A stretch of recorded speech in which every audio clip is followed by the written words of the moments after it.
känsla utav oro, för de pratar om hur jag ser ut.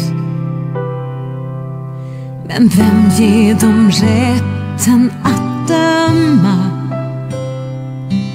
Jag önskar att det får ett slut. Jag hoppas alltid på att ingen ser när jag kämpat så gott som jag kan, för att ingen ska kunna trycka ner mig och skratta högt när de säger mitt namn.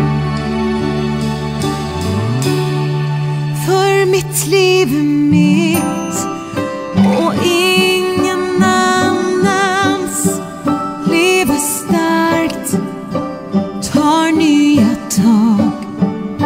Jag önskar att alla kunde se det, men allt är inte självklart.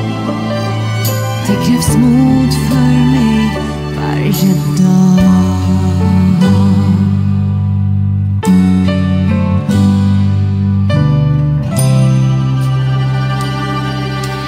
Vissa dagar vill jag bara skrika,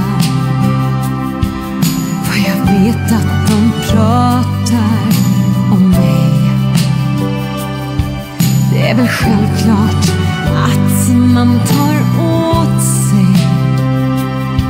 Det är ju bara